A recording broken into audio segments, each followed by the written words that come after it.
Hey everybody, we're back again. Wow, good to see you. Yeah, another Holy Week Passion video. This is good. Yeah, it's pretty interesting.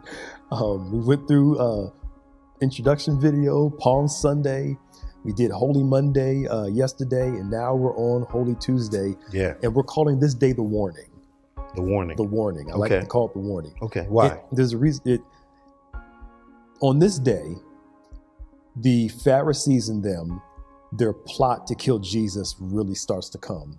It's coming together. And what you notice is that you know you're working in God's will when two groups that have a dislike for each other, their mutual hatred for you, overrides their dislike of each other. What do you do when hatred causes unity? Yeah, yes. But they're in one accord. Mm-hmm. Yeah. They're on one accord, yeah. They're on one accord. And they're like, yo, we got to get this Jesus guy out of here. Because here's the thing. He was messing up their religious system. Now, I don't want to use that in a negative way that you hear people use now when they talk about, I'm not religious, I'm spiritual. Yeah. We're not, throw away religion. A pure definition of religion. Yes. There you go. So he was messing with, watch this, and we're going to talk about this, how they were practicing religion. Yes, sir. How they were doing it. So after they get together, they do this, Jesus starts talking to the crowd and to the disciples in Matthew 22, I believe, and he tells them, listen to what they're teaching. They're teaching you, watch this, the scriptures that are pure. But he tells them, don't do it the way that they do it, which means their interpretation isn't pure. Wow. The scriptures. The application of it. There you go. The scriptures are fine. Yeah. Our interpretation is not always 100%. Yeah. So the way they were applying it. Yep. He said they're reading the scriptures to you, which is okay. But their problem is they're in their hearts, they're vipers. Yeah. He says they put heavy weights on people. He makes this thing up. They make this a burden. Yeah. They make it hard to serve me. They care more about themselves than you. Is it possible, Pastor Nick, that it was not a misinterpretation, but a facilitating method to keep the people ignorant of the truth, but also to control the people? Yeah, because Jesus was messing with their control. Absolutely. He came in teaching on this stuff, and that's why when you read this happened between Matthew 21 down in 20 to 23 and 24. Yeah. They keep sending people to him and say, well, what about marriage in heaven? What are you talking about marriage in heaven? It's marriage in heaven. What you worried about that? They keep throwing little things at him to see, will they agree with their control? But he was exposing them, and watch this. They used to be the head honchos in town. Yeah. All the people followed them. Then here goes this new guy on the scene, and all these folks are following him. Is it possible that one of that misinterpretation is what they would do this in front of a crowd to see if he would support their misinterpretation? So even if they were talking to Jesus, they were still trying to look right in front of the crowd. Yes. Yep. That's very manipulative. Very, very much so. I had a guy text me last week that said the Bible, religion, was a method that superior people used to control, quote unquote, inferior people. And I was amazed because when the quote unquote inferior get the revelation of the word, they start demanding liberation.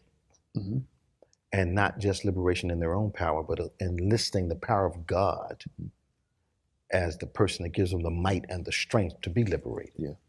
So it just depends on how you look at that thing, your interpretation and your application. And some people even today say that a liberation theology is not real theology. Yep. But I believe context of your life gives you a perception, perspective of the Word of God.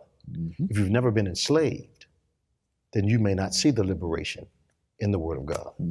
But if you've been discriminated against at all, it's liberation from Genesis to Revelation. Absolutely. Yeah, so it's just a matter of context. Yep. But I love the fact that God is a God of those who feel they're from the top of the heap, and those that also dwell for a season in the valley. Yeah.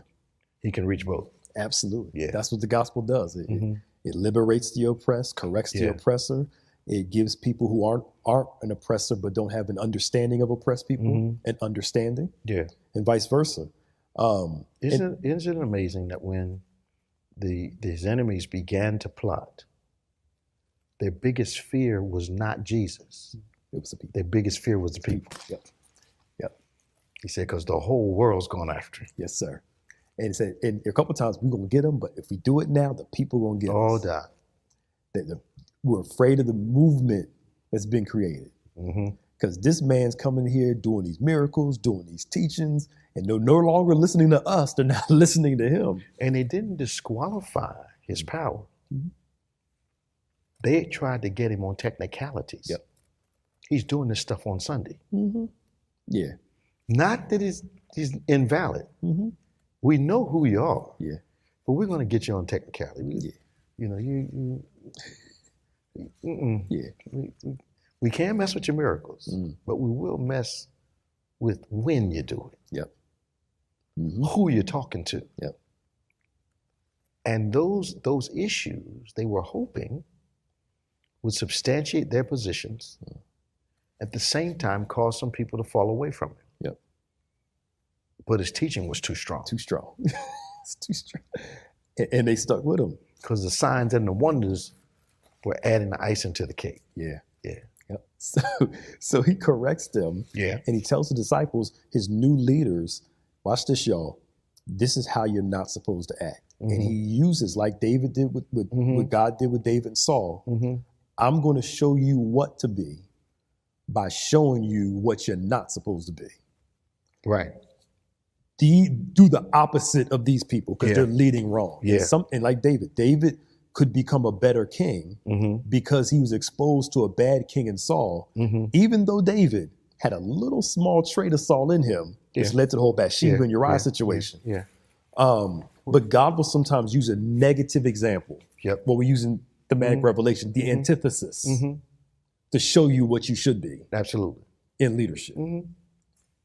Wow. Because he knew his disciples were getting ready to take over. I'm getting ready to get out of here.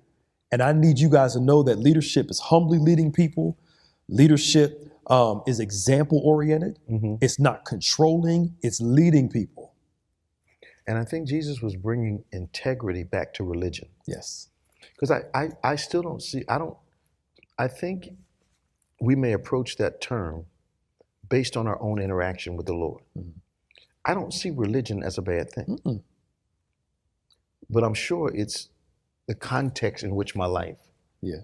has been lived Yeah. and, you know, what God has done. So I see religion, the positive sides of it, Mm-hmm. you know, something that you're committed to, something you do consistently, something that you love, some, you know, those positive things. Yeah. Whereas other people see the downside. Now, I'm not unaware of the downsides, Mm-hmm.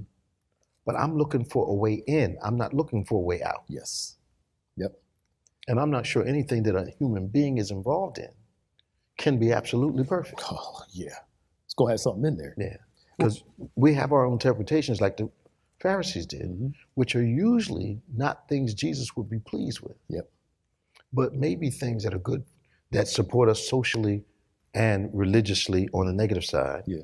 and politically. Mhm. We have those, mankind tends to distort good things. Yeah. Mm-hmm. So, because you're right. James says pure religion is taking care of the widows, taking care of the poor. He doesn't discount it. He tells us what religion looks like, helping the oppressed out. That's what the Bible calls pure religion. How does a modern day Christian have an issue with that?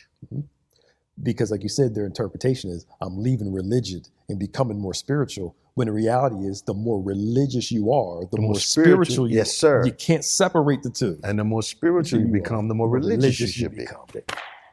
But I think we get into these buzzwords, and because somebody popular uses it that way, Mm-hmm. we lose the nuance of, Mm-hmm. how can I say this nicely? My issue is when somebody has a bad experience themselves and they automatically blanket everybody else's experience and says, because mine was bad, then all y'all's is bad too. And is it possible that we come into any situation with a personal agenda. Mm-hmm. And when that personal agenda is not fulfilled, it feels like rejection. Mm-hmm. And then we reject the entire process. Yes. Yet, when it comes to us as people, Mm-hmm. we don't want someone to reject us because of a failure. Yep.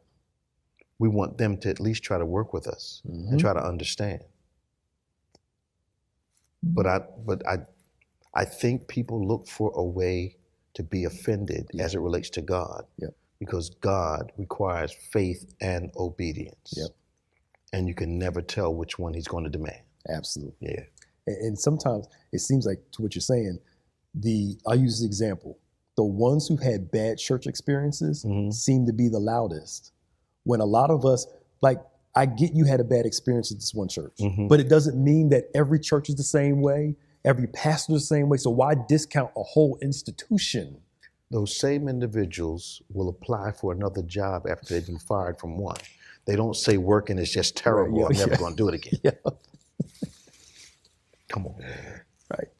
It's a Pharisaic mindset. Absolutely. I look at my heart's not right, that whole thing. So Jesus is trying to show them how to humbly lead people. Mm-hmm. I'm getting ready to leave, and I'm going to show you, teach the word properly, lead by example. And not with manipulation. And not with manipulation Yeah, like that. yeah. So that was really what happened on Holy Tuesday. Tomorrow, we're going to have Bible study. It's going to be a doozy. Just letting you know that now, because we're in this intercession series. And we got to talk about how intercession even worked in the life of Judas too. Mm. And sometimes the hardest person to pray for is your Judas, but Jesus intercedes for, because Wednesday is Spy Wednesday, where Judas goes in and betrays Jesus. And Yeah, man. but Jesus prays for somebody that betrays him. So it's going to be a difficult conversation, but One of those difficult commands that he exemplifies. that he exemplifies. Yeah. And we'll talk about how to do it. It's not easy. And then jump right into Holy Thursday. Yeah. And then, of course, Good Friday, virtual Good Friday service. It's going to be cool. Yeah. And Looks like we got some good guests lined up. yeah, y'all going to like it. All right, y'all. We'll see you later. God bless you. See you next time.